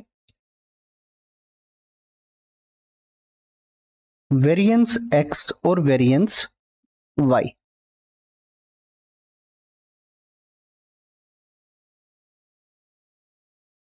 और ये रूट लगेगा, ठीक है। तो आपको ये फॉर्मूला आपके क्वेश्चन के लिए यूज करना है। तब इसमें जो वेरिएंस का फॉर्मूला आप यूज करोगे वो किस तरीके से आपको करना है वो समझिए। तो हमने कुछ पैरामीटर्स मानने होंगे इस तरह के क्वेश्चन में। जब ये एक्सपोनेंशियली डिस्ट्रीब्यूटेड हो तो आप मान लेंगे लैम्डा जो है वो पैरामीटर है, जिससे कि ये रैंडमली डिस्ट्रीब्यूट हो रहे हैं। तो आपको जो इसकी वैल्यू दी गई है, मीन की वैल्यू 1.5 लिखा है यहाँ पे, ठीक है ना। तो हम क्या करेंगे, 1 अपॉन में लैम्डा 1 लिखेंगे इजिकल टू 0.5। जो भी आपको वैल्यू देगा इस तरीके से आपको लिख लेनी है वो value. Is it clear to you guys? जल्दी से बताइए। तो लैम्डा 1 की जो वैल्यू होगी वो होगी 1 अपॉन में 0.5। पॉइंट हटेगा तो ऊपर एक 0 आएगी और ये वैल्यू आ जाएगी 2 के इक्वल। इसी तरीके से आपको लैम्डा 2 की भी वैल्यू मिल जाएगी, कितनी? 2। लैम्डा 1 और लैम्डा 2 दोनों इक्वल होंगे, क्योंकि दोनों का ही मीन 0.5 था, तो इसलिए डायरेक्ट आप लिख लोगे, दोनों पैरामीटर आपके पास आ जाएंगे। अब जब दोनों पैरामीटर आपके पास दो आ जाएंगे तो अब वेरिएंस x और वेरिएंस y निकालना है आपको। वेरिएंस x और वेरिएंस y जो होता है वो होता है, क्योंकि आपको इस फॉर्मूले में रखना भी पड़ेगा। तो वेरिएंस x के लिए आप क्या करोगे, 1 अपॉन में लैम्डा 1 का स्क्वायर कर दोगे, यानी कि 1 अपॉन में 4 0.25 आ जाएगा। वेरिएंस y निकालेंगे तो वेरिएंस y के लिए 1 अपॉन में लैम्डा 2 का स्क्वायर कर देंगे, तो ये वैल्यू आ जाएगी 1/4 और ये भी हो जाएगा कितना, 0.25। अब हमारे पास सारी वैल्यू आ चुकी है, बस अब हमें निकालना है कोवेरिएंस। कोवेरिएंस यानी कि x और y की वैल्यू, ये दोनों वैल्यूज हम इस फॉर्मूले में पुट करने वाले हैं। और कोवेरिएंस के लिए अब COV जो कोवेरिएंस XY है उसके लिए हम एक फॉर्मूले का यूज करेंगे। वो क्या होगा, वो होगा वेरिएंस x प्लस वाई का फॉर्मूला। आपसे ये पूछ भी सकता है, वेरिएंस पूरा ना लिख के मैं वी एक्स प्लस वाई लिख रहा हूं, ठीक है। तो इसको समझना, इसकी वैल्यू होती है V X plus V Y plus 2 covariance X plus Y, या एक्स वाई लिख देते हैं तो वो भी चलेगा। 2 कोव एक्स वाई। ठीक है, ये फॉर्मूला होता है। तो अब क्योंकि आपके पास फॉर्मूला आ गया, मैंने फॉर्मूला आपको बता दिया, तो इससे आप क्या करोगे, वैल्यूज को पुट अप करोगे, क्योंकि वेरिएंस x भी है आपके पास और वेरिएंस y भी है, और वेरिएंस z की जो वैल्यू है वो यहाँ पे आपको पता है, क्योंकि z is equal to X plus Y है ना। तो वेरिएंस z लिख सकते हैं ना इसको, जहां पे भी x प्लस वाई लिखा है तो वेरिएंस z लिख देंगे। और वेरिएंस z की जो वैल्यू होगी वो क्या होगी, जरा बताओ। यहाँ पे इसने क्या बोला है, यहाँ पे z इज इक्वल टू 0, तो जिसके भी बराबर ये बोलेगा उसके बराबर हमें रखना है। तो इसको मैं वेरिएंस z लिख सकता हूं, और वेरिएंस z जो है वो 0 के इक्वल है, तो ये पूरी की पूरी वैल्यूज 0 के इक्वल होंगी। अब मुझे मेरा यहां से कोवेरिएंस एक्स वाई की वैल्यूज मिल जाएंगी। जैसे मैं रखता हूं तो 2 covariance X Y is equal to, अगर ये वैल्यू 0 हो गई तो इन दोनों को ऐड करेंगे तो 0.5 आएगा, है ना। 0.5 उधर जाएगा तो माइनस का 0.5 हो जाएगा। अब कोवेरिएंस वैल्यू हमें यहाँ पे मिलेगी, इसका हाफ कर देंगे, इसका भी हाफ जब होगा तो आप खुद बताओ कितनी वैल्यू बनेगी। जब हम इसका भी हाफ कर देंगे तो हमें -0.25 वैल्यू मिल जाएगी। फिर फाइनली आपको ये सारी की सारी वैल्यूज इस आर के लिए यहां पे रखनी होंगी और आपका आंसर आप निकाल लेंगे।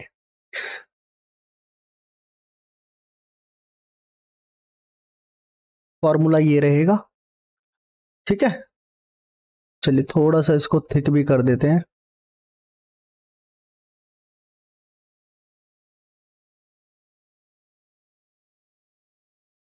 तो यहां पे आप सारी वैल्यूज रखेंगे और आंसर निकाल लेंगे। तो आई थिंक यहां तक कहानी में तो कोई समस्या नहीं होगी आप लोगों को।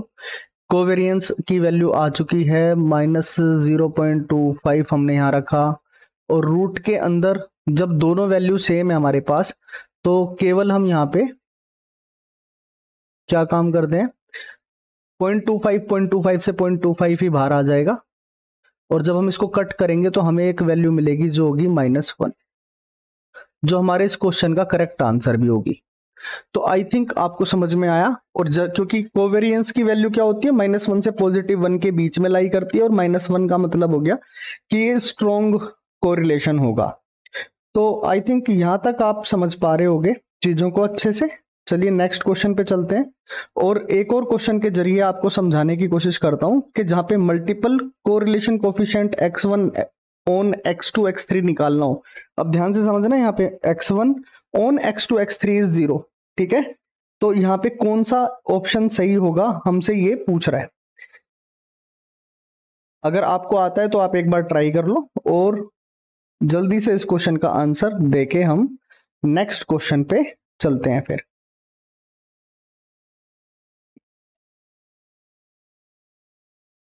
तो जल्दी से देखो, जब भी 1 निकालना हो ऑन 2 एंड 3 तो उसको किस तरीके से लिखेंगे, R1.23, ठीक है। अब यहाँ पे फॉर्मूला जो लगता है उसमें स्क्वायर हो जाता है।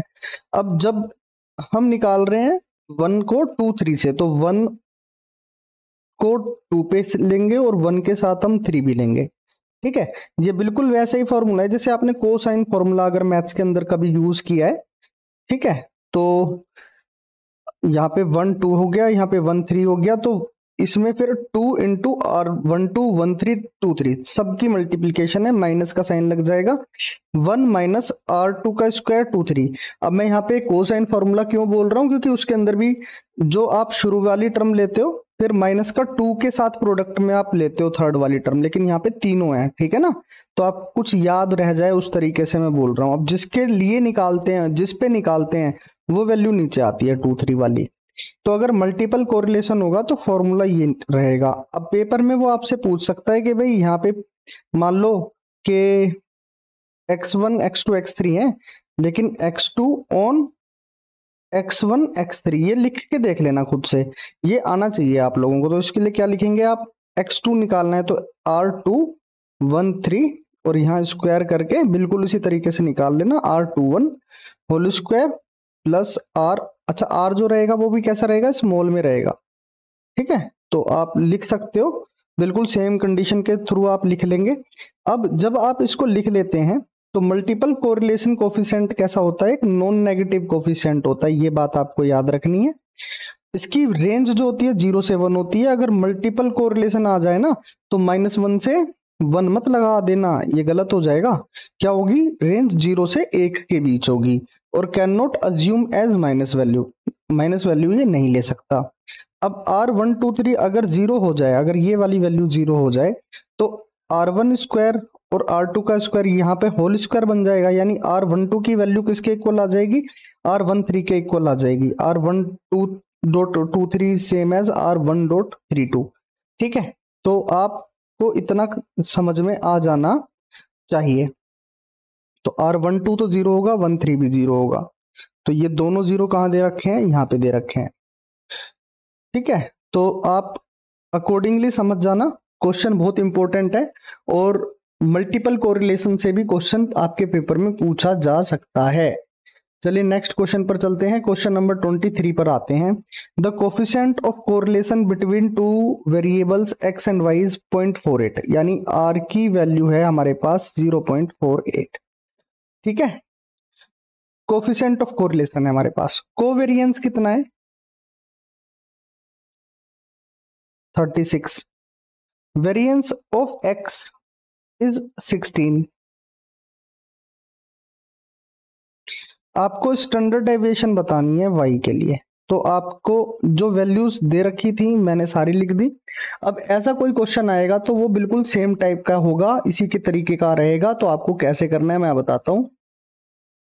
तो सबसे पहले आप वेरिएंस ऑफ x से स्टैंडर्ड डेविएशन निकालेंगे। ये स्टैंडर्ड डेविएशन है, r की वैल्यू जैसा मैंने बोला 0.48 है। अब इसमें आप जो फॉर्मूला यूज करेंगे ना वो यूज होगा कोवेरिएंस के लिए, समेशन एक्स वाई अपॉन में n। अब ये वैल्यू आपको 36 दे रखी है ना, तो सारी की सारी वैल्यूज जब आप पुट करोगे, यहाँ पे मैंने आपको फॉर्मूला बताया। r के लिए क्या फॉर्मूला होता है, क्योंकि r की वैल्यू कितनी है हमारे पास 0.48।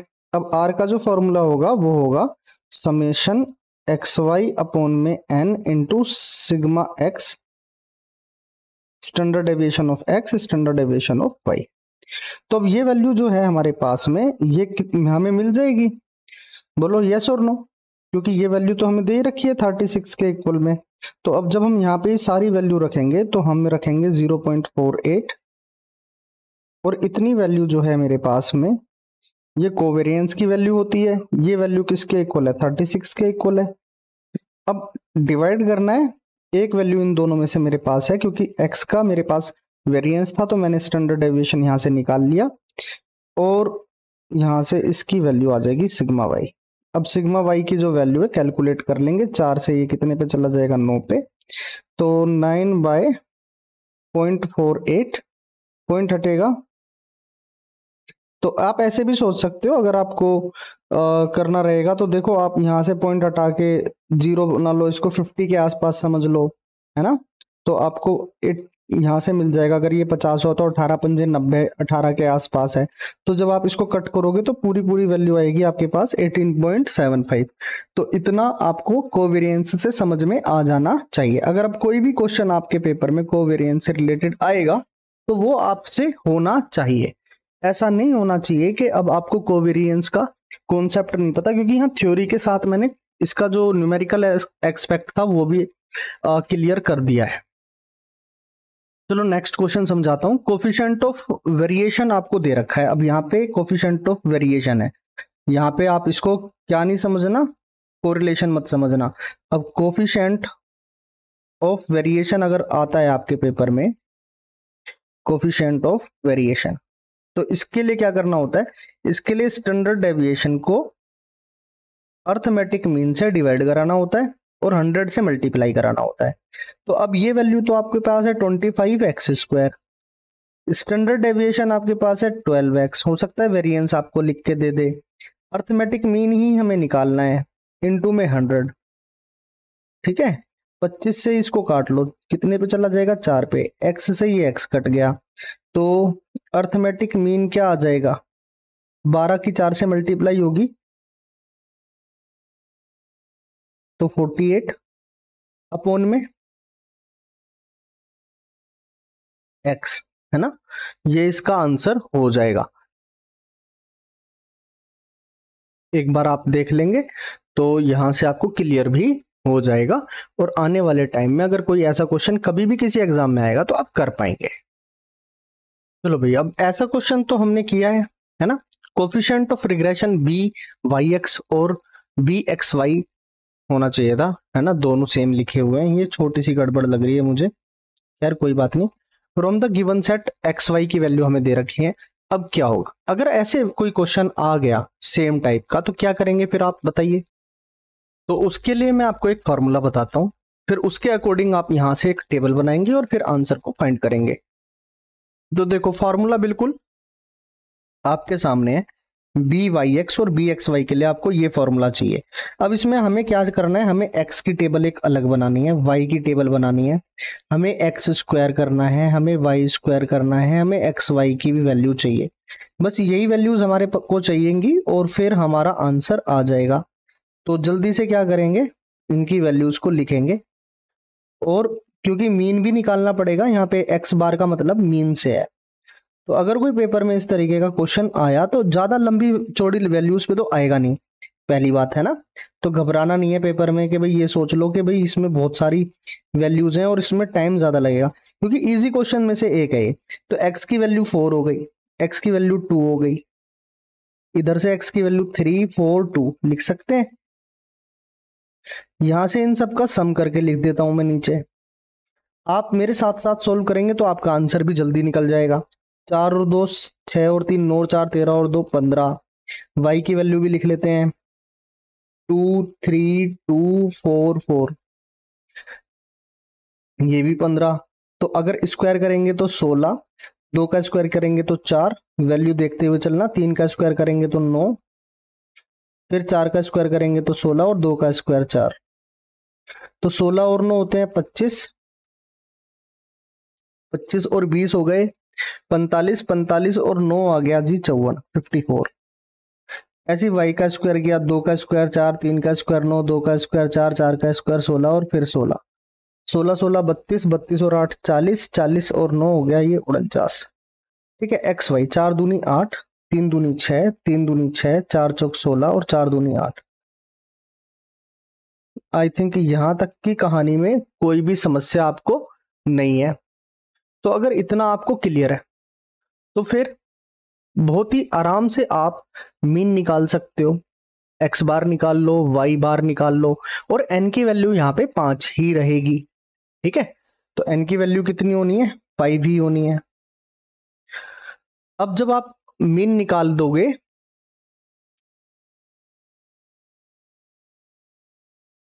एक सेकेंड, तो हाँ जी चलिए, तो अगर आप मीन निकालेंगे तो मीन क्या होगा भाई, एक्स बार समेशन एक्स अपॉन में एन, ये तो बताने की जरूरत नहीं है, 15/5 कितना आया 3। सेम वैल्यू आ जाएगी वाई के लिए, वाई बार के लिए। तो मैं इस क्वेश्चन को पूरा सोल्व नहीं करा रहा, ठीक है, क्यों, क्योंकि मैं केवल एक वैल्यू निकाल देता हूं कोई भी। मान लो मैं बी वाई एक्स निकाल देता हूं, तो आप अपने आप घर पे बी एक्स वाई तो निकाल ही सकते हो। तो अगर बी वाई एक्स की वैल्यू मैं निकाल रहा हूं, तो यहाँ पे मैंने रखा समेशन एक्स वाई कितना आया इनका, इसकी वैल्यू बताओ जरा कितना आएगी, 16 4 20 4 24 से 30 और से 36 4 40 4 44, ये वैल्यू आ जाएगी 44। अरे यस और नो, जरा बताओ। बिल्कुल। तो इसके बाद एन की वैल्यू देखो क्या है, माइनस एन, एन की वैल्यू 5 है, एक्स बार की वैल्यू 3 और वाई बार की वैल्यू भी 3, डिवाइड में। अगर वाई एक्स निकाल रहे हो तो एक्स स्क्वायर से डिवाइड करना। अब एक्स स्क्वायर की वैल्यू आपके पास में है 54, माइनस एन, एन की वैल्यू है 5, और जो मीन आया एक्स का, एक्स की वैल्यू आई थी एक्स बार की 3, 3 का स्क्वायर कर देंगे तो आ जाएगा 9। तो इनका सम मतलब हमने लिख ही लिया, तो हम यहाँ पे खाली 44 ही लिखेंगे। तो इसको आप सोल्व कर लेना, सोल्व करके आंसर आ जाएगा 5 तिया 15, 15 तिया 45, 44 में से 45 गया माइनस का 1, इसी के साथ 9 पंजे 45, 45 और 54 का डिफरेंस होता है 9, है ना। तो कोई भी दिक्कत होनी नहीं चाहिए। इस तरीके के क्वेश्चन को करने में बहुत आसानी से आपका आंसर आ जाएगा।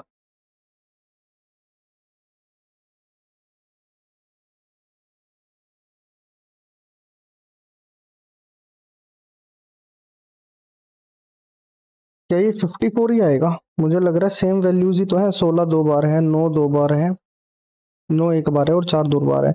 16 4 20, 20 और 20 40 और 9 49। नहीं, यहाँ पे हमने गलती की है। 54 नहीं आएगा, यहाँ पे 49 ही आएगा। दोनों वैल्यू सेम मिलेंगी, तो 49 में से हम 45 घटाएंगे, क्योंकि ऑप्शन मैच नहीं हो रहा था, इस वजह से मुझे लगा कि कहीं मिस्टेक हुई है। अब ठीक है, तो बी वाई एक्स की वैल्यू आ जाएगी। अब ऑप्शंस मैनेज कर लेंगे अकॉर्डिंगली, क्योंकि तरीका मैंने आपको बता दिया, मैंने फार्मूला रिवाइज करा दिया। स्टैटिस्टिक्स में कंप्लीट स्टैटिस्टिक्स के फॉर्मूलेस की बात हुई है, तो शुरू से लेके अब तक जितना भी हमने पढ़ाया है वो सब मैं आपको रिवाइज करा रहा हूं एक ही वीडियो के अंदर। अब आज की क्लास के सबसे इंपॉर्टेंट क्वेश्चन पर आते हैं। सबसे ज्यादा इंपॉर्टेंट क्वेश्चन है ये। 50 संख्याओं का औसत 38 है। इसको आप ऐसे भी रीड कर सकते हैं। अब उनमें से हमें 3 को मिस रीड करा गलती से, 40 30 और 60 को गलती से पढ़ा गया 30 70 और 80। एक्चुअल मीन, अब ये एवरेज में आए या मीन में आए, स्टैटिस्टिक्स के अंदर पूछे या मैथ्स में पूछे, आपको ये बहुत अच्छे से आना चाहिए। कैसे कि भाई हमारे पास 50 ऑब्जर्वेशन हैं, 1 2 3 अप टू कहाँ तक, 50 तक। अब कोई भी 3 ऑब्जर्वेशन हो सकती हैं जो गलत थी। अब इनमें आपको करेक्ट लिख लेना है और यहाँ पे रॉन्ग लिख लेना है। भाई रॉन्गली रीड एज क्या, 30 70 80, विच शुड हैव बीन कितना, 40 30 और 60। आगे पीछे लिख लो, कोई फर्क नहीं पड़ेगा। इन सब का एक करेक्ट बना लो 130 और एक रॉन्ग बना लो 180। ठीक है, आई होप यहां तक की कहानी समझ में आई होगी। अब अगर देखो करेक्ट कम है तो करेक्ट मीन भी कम होगा, और करेक्ट अगर ज्यादा है तो करेक्ट मीन ज्यादा होगा। करेक्ट हमारा कम है, कितना कम है, 50। कितनी ऑब्जर्वेशंस में कम है ये, 50 ऑब्जर्वेशंस में। तो एक कम कर लो, यानी जो भी उसने मीन बताया है 38, उससे एक कम कर लो 37। हमारा इस क्वेश्चन का क्या हो जाएगा, करेक्ट आंसर हो जाएगा। तो ऐसे क्वेश्चंस हमने मैथ के एवरेज चैप्टर में किए हैं। अगर आपको ये क्वेश्चन में प्रॉब्लम है तो आप एवरेज को अच्छे से रिवाइज कर लीजिए फिर, ताकि आपके पेपर में आप क्वेश्चन को इजीली कर पाओ, क्योंकि आएगा तो सेम टाइप ही क्वेश्चन। चलिए नेक्स्ट क्वेश्चन पर आते हैं। If the coefficient of correlation R X Y is equal to 0, then variable X and Y are. मतलब अगर कोई कोफिशिएंट ऑफ कोरिलेशन जो है वो 0 होता है, तो आपको ये बात याद रखनी है कि पहली चीज कि कोई रिलेशन नहीं होगा लीनियर, क्योंकि कोफिशिएंट ऑफ कोरिलेशन 0 है। ये वेरिएबल जो होंगे वो अनकोरिलेटेड रह जाएंगे और इंडिपेंडेंट रहेंगे, क्योंकि अनकोरिलेटेड है तो इसलिए इंडिपेंडेंट है, तो इसलिए जो करेक्ट आंसर होगा वो होगा इस कंडीशन में ऑल ऑफ द अबव। चलिए नेक्स्ट क्वेश्चन पर आते हैं, और लिख लेना, ये भी मोस्ट इंपोर्टेंट क्वेश्चंस में से एक है। ये बोल रहा है अगर 25 ऑब्जर्वेशन है और उनका मीडियन 25 है, ठीक है, तो अगर हर एक ऑब्जर्वेशन को डबल कर देंगे तो मीडियन क्या हो जाएगा। ध्यान रखिए कि मीडियन दिया जाए या फिर आपको मीन दिया जाए, तो जो हर ऑब्जर्वेशन के साथ होगा वही मीडियन और मीन के साथ भी होगा। अगर हर ऑब्जर्वेशन डबल होगी तो मीडियन भी डबल होगा। 25 का डबल कितना होता है, 50, और पेपर में आ जाए तो गलत बिल्कुल भी करके मत आना। देखिए अगर हम अभी थोड़ी देर पहले ही ऐसा क्वेश्चन कर रहे थे, फिर से एक क्वेश्चन आ गया हमारे सामने। कोफिशिएंट ऑफ वेरिएशन दे रखा है हमें 20। क्या बताया था मैंने, स्टैंडर्ड डेविएशन अपॉन में मीन इनटू में 100। तो इसकी वैल्यू 20 है हमारे पास, और स्टैंडर्ड डेविएशन निकल जाएगा जिससे मीन की वैल्यू 40 है, इनटू में 100। 20 से ये सो गया 5 पे, 5 से 40 गया 8 पे, और स्टैंडर्ड डेविएशन की जो वैल्यू है वो 8 आ गई। अब आप कहोगे कि स्टैंडर्ड डेविएशन 8 आया, निकालना तो हमें कुछ और था। क्या निकालना था, वेरिएंस निकालना था। तो वेरिएंस आएगा स्टैंडर्ड डेविएशन का स्क्वायर कर देंगे, 64 हमारे इस क्वेश्चन का करेक्ट आंसर हो जाएगा। अब देखो नेक्स्ट क्वेश्चन है 31। ये मैं नहीं करा रहा हूं आपको, लेकिन क्योंकि पूरा स्टैट्स है तो आपको ये पता रहना चाहिए कि मीन कैसे निकालते हैं, मीडियन कैसे निकालते हैं और मोड। तो ऐसा भी एक क्वेश्चन आपके पेपर में आने की संभावना है। तो मीन कैसे निकालेंगे जरा बताओ। मीन के लिए आप क्या करेंगे, इन सब वैल्यूज का सम कर लेंगे और n से डिवाइड कर देंगे। मोड के लिए ये देखेंगे कि कौन सी वैल्यू सबसे मैक्सिमम टाइम रिपीट हो रही है। मैक्सिमम टाइम जो वैल्यू रिपीट हो रही है वो आपका क्या हो जाएगा, मोड हो जाएगा। और मीडियन के लिए इनको अरेंज करेंगे, ठीक है। और फिर जो मिडिल वैल्यू होगी या तो वो ले लेंगे, अगर ये ओड टर्म्स होती हैं, n की वैल्यू ओड है। अगर यहाँ पे n की वैल्यू इवन है तो उस कंडीशन में फिर जो बीच की दो वैल्यूज आएंगी, आधी आधी छोड़ देना, बीच की जो दो वैल्यूज आएंगी उनका सम करके डिवाइड बाय 2 कर दोगे तो मीडियन आ जाएगा। तो ये मैंने आपके लिए छोड़ा है। नेक्स्ट क्वेश्चन पे चलते हैं। नेक्स्ट क्वेश्चन देखते हैं किस तरीके का है। अब ध्यान से देखो, केवल ट्रिक बताने के लिए मैं ये क्वेश्चन करा रहा हूं। है तो ये मैथ का क्वेश्चन, एवरेज से है और एवरेज और मीन सेम होता है। इस कंडीशन के क्वेश्चन को ध्यान से सुन लो। जब भी बात करें ए और बी की, बी और सी की, फिर सी और ए की, और इनके एवरेज की बात कर ले, सबका एवरेज दे दे। ए और बी का एवरेज दे दिया उसने, ठीक है। तो एवरेज जो दे रहा है बस वो लिख लेना चुपचाप। फिर बी और सी का एवरेज लिख लेना 10990। फिर सी और ए का एवरेज लिख लेना 9070 और इन सबको ऐड कर देना बस। तो 9 और 6 15 और 7 22, हासिल लगेगा 2। तो 7 और 2 9 और 9 18, हासिल लगेगा 1। 10 और 8 18, हासिल लगेगा 1, ये हो जाएगा 2, ठीक है ना। आई थिंक इतना ही आएगा। तो 28,820। ये क्या होगा, ये भी एवरेज, ये एवरेज नहीं, ये सम होगा। किसका सम होगा, ये ए बी और सी का। आपको जब आप बेसिक से करोगे तो यही आएगा इन सब का सम। अब जिसके बारे में भी पूछ रहा है, मान लो आपसे वो बी के बारे में जानना चाह रहा है कि बी की एनुअल इनकम क्या है, तो बी बताने के लिए आप ए और सी निकालना चाहोगे, क्योंकि जब आप इसको घटाओगे तो बी बचेगा ना केवल। फिर तो ए और सी के लिए आपको ए और सी की वैल्यू देखनी है। अब क्योंकि ये वैल्यू एवरेज वैल्यू है तो इसका जो सम आएगा ए और सी का, इसका डबल आएगा। तो 18,140 आ जाएगा।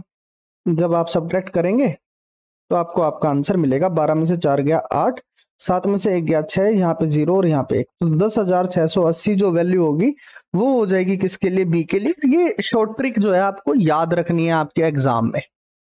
आई थिंक यहां तक की कहानी आपको एकदम क्लियर है। तो इतनी बात समझ में आई होगी। अब आते हैं एक और क्वेश्चन पे, क्वेश्चन नंबर 33 पे, जिसे बहुत सारे बच्चे गलत करेंगे एग्जाम में। ये बोल रहा है व्हाट इज सैंपल साइज। तो सैंपल साइज क्या होगा, number of observations in sample. मतलब एक ऑब्जर्वेशन जो कि सैंपल में होंगी उसी को हम क्या बोलते हैं, सैंपल साइज बोलते हैं। जल्दी जल्दी में हो सकता है बच्चे क्या बोले, ऑप्शन 4 के को टिक करके आ जाए, ठीक है। चलिए नेक्स्ट क्वेश्चन पर आते हैं, क्वेश्चन नंबर 34 पे। नेक्स्ट क्वेश्चन बहुत ज्यादा इंपॉर्टेंट है और यहां से क्रोटोसिस स्क्यूनेस से ये क्वेश्चन लिया गया है और उसको हम रिवाइज कर रहे हैं, ठीक है। स्क्यूनेस क्या होती है, तो जो डिस्ट्रीब्यूशन होती है उसमें क्रोटोसिस अगर 3 से कम हो तो जो ग्राफ आपको मिलता है वो कैसा मिलता है जरा बताओ। तो इसका करेक्ट आंसर होगा लेप्टोक्रोटिक, ठीक है। आपको याद रखना है, ध्यान रखना है। और जो ग्राफ होता है वो मैं आपको दिखा देता हूं किस तरीके का होता है। एक सेकेंड, ये थोड़ा सा ना मेरे से मिस्टेक हो गई। जो इस क्वेश्चन का करेक्ट आंसर होगा वो प्लेटिक्रोटिक होगा। एक्सप्लेनेशन मैं आपको अब दिखाऊंगा कि क्यों होगा, क्योंकि आप ग्राफ देख के समझ जाएंगे। जो सबसे वाइडर रेंज कवर करता है वो प्लेटिक्रोटिक करता है, ठीक है। कौन सी रेंज की मैं बात कर रहा हूं, तो देखो मैं इस रेंज की बात कर रहा हूं जो अब आप अपनी स्क्रीन पर देख रहे हो। प्लेटिक्रोटिक के अंदर अगर आप देखोगे तो जो वाइड रेंज ये कवर कर रहा है इसकी वैल्यू जो होगी वो लेस देन 3 आएगी और मोर देन 3 किसकी चली जाएगी, वो लेप्टोक्रोटिक की वैल्यू चली जाएगी। तो जो 3 कर्व मिलते हैं, लेप्टोक्रोटिक, मेसोक्रोटिक और प्लेटोक्रोटिक, ये आपको पेपर में पूछ भी सकता है ग्राफ देख के कि इन 4 में से कौन सा सही डायग्राम है। 3 कर्व के नाम के साथ वो चीजें आपसे पूछ सकता है, ठीक है। तो ध्यान रखनी है भाई ये बातें। तो इसको पढ़ भी सकते हैं आप। A distribution with kurtosis less than 3 refer to platykurtic, flatter peak, thinner tails. ठीक है, तो आपको ये चीजें याद रह जानी चाहिए और ये भी याद रहना चाहिए कि क्रोटोसिस से हमें पीकनेस मिलती है। ठीक है, पीकनेस ऑफ डिस्ट्रीब्यूशन, देखो यहाँ पे पीक की वैल्यूज को यहाँ पे पॉइंट आउट किया गया है, तो ये बातें आपको ध्यान रखनी है। चलिए बताइए, what is kurtosis of a normal distribution. अगर नॉर्मल डिस्ट्रीब्यूशन रहने वाली है तो उसमें क्रोटोसिस की जो वैल्यू होगी आपको याद रखनी है 1 होती है। कितनी होती है? 1। तो इस सेशन में इतना ही रखते हैं, अब आपसे मुलाकात करते हैं। ठीक है, अगर कोई डाउट वगैरह रहता है तो उस डाउट सेशन में मुलाकात कर लेंगे। कोई भी अगर दिक्कत रहती है तो आप मुझे मेरे नंबर पर व्हाट्सएप कर सकते हैं 8468 999 406। ठीक है, ये मेरा नंबर है। तो अब आपको आपके एग्जाम के लिए बेस्ट ऑफ लक बोलना चाहूंगा, best wishes for my side. तो अभी बेहतर करके आना, बेहतरीन अपना पेपर जाना चाहिए। ठीक है, और सिलेक्शन लेकर आना इस बार, बस ये बात याद रखना। चलिए, टेक केयर, गुड बाय, जय हिंद।